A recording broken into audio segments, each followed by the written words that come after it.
Hi guys, thanks for tuning in to another video on ForgottenWeapons.com. I'm Ian McCollum and I'm here today at the Rock Island Auction Company taking a look at some of the guns that they are going to be selling in their upcoming September of 2017 firearms auction.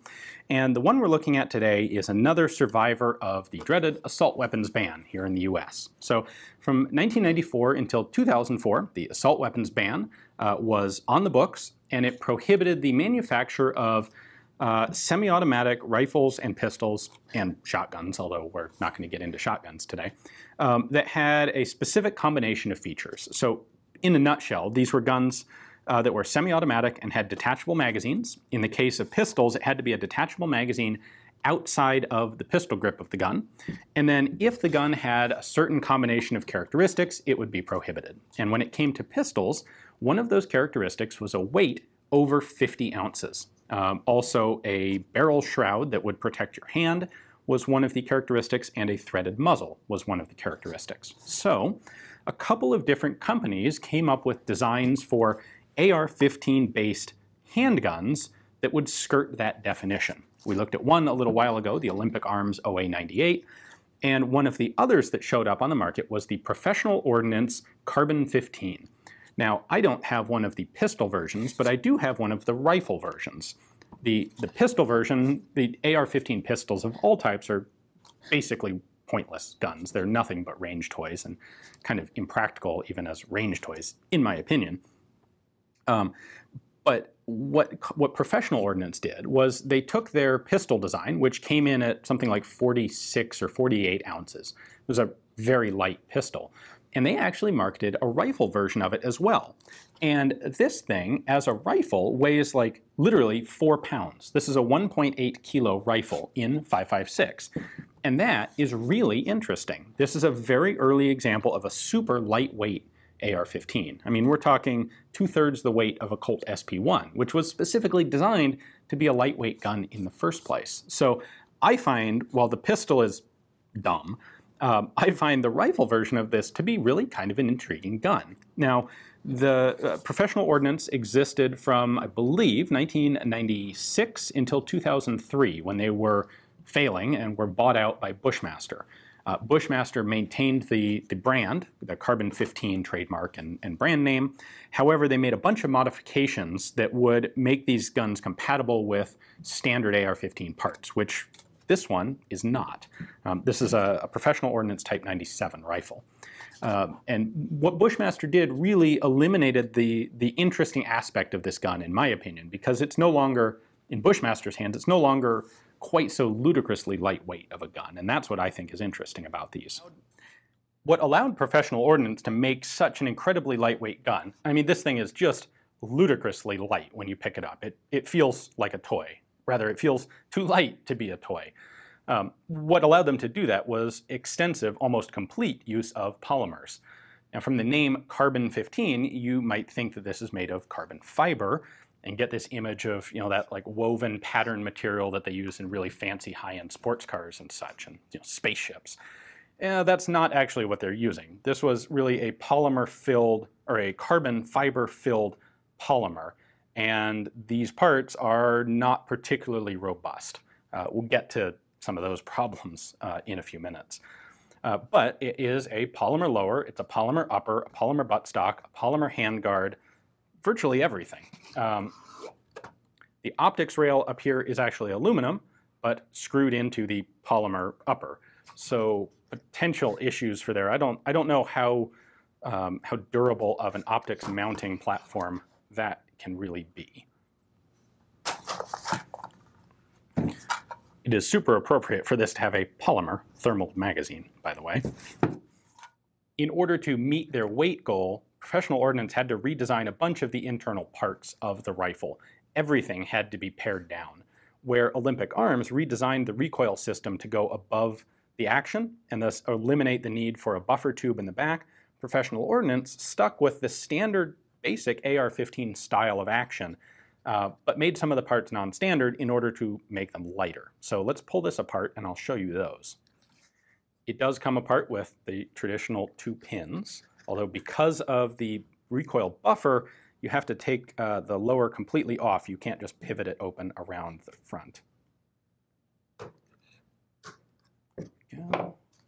With those two pins removed, I can pull this off. That is very much a non-standard recoil buffer. You'll notice in here there is no buffer retention detent, so that's why the buffer just came out forward when I took the upper and lower apart. Now in theory, you can flip this lever down and you can take the buttstock off, but it doesn't really want to come off for me, and I'll be honest, I'm a little afraid of breaking it because it feels kind of fragile, and I kind of know that it actually is quite fragile. So I'm going to leave the buttstock on. You can see down there it has a guide rod built into the stock for the recoil spring. And the recoil spring is right here with its own proprietary lightweight buffer, because having a big heavy buffer in there is going to be a killer when it comes to trying to reduce the overall weight. Taking a look at the upper, you can see that they got rid of the forward assist. They even got rid of the dust cover as a way to save weight. We can pull the charging handle back out and take out the bolt carrier group. This is a non-standard bolt carrier.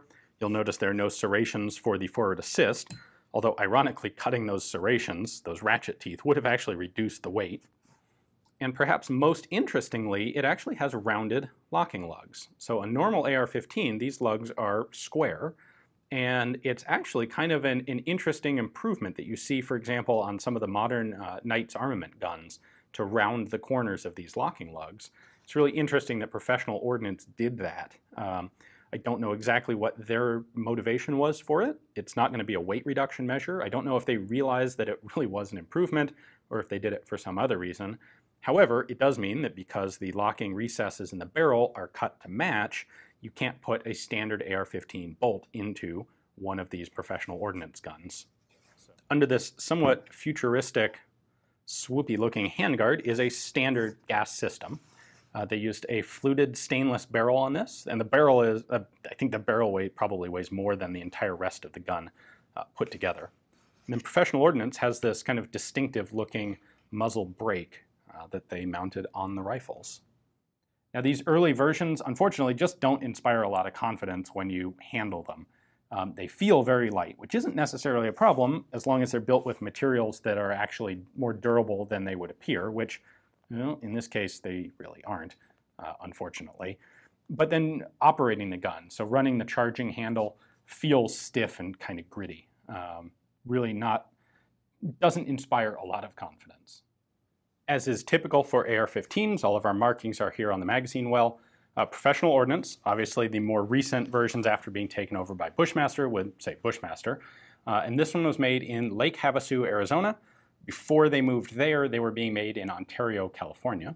And we have our Carbon-15 brand name and caliber down there. The only other markings are the pretty typical fire and safe selector positions. Oh, and the serial number, which is on a metal plate that is embedded in the polymer lower receiver. ATF requires serial numbers to be engraved in metal and not polymer, so that had to be added in there. They probably tried to come up with a way to have an optics mounting solution directly made of polymer, but even Professional Ordnance wasn't able to come up with a solution for that. So they have this aluminum optics rail, Picatinny rail, which appears to be attached just by a single screw at the front. It obviously overlaps onto the top of the polymer on like a dovetail mount or a T-mount up there, but then it's just one little screw holding it in place. I don't know if that would be resilient over the long term or if it's something that would start to work its way loose. The reason that Professional Ordnance had to be bought out by Bushmaster, and the reason you can't get one of these anymore on the new market, is because, unfortunately, Professional Ordnance quickly developed a reputation for very poor quality. A lot of their parts have a habit of breaking. These guns would, if you talk to, say, gun shop owners who were distributing these things, they'll tell you that, yeah, they tended to break charging handles, upper receivers, lower receivers, and bolts or bolt carriers. And that pretty much is the complete list of parts you really don't want to break in a rifle. So that's the reason why the company ended up going out of business and selling out everything to Bushmaster, which is unfortunate because I think a gun that's this light really has some potential.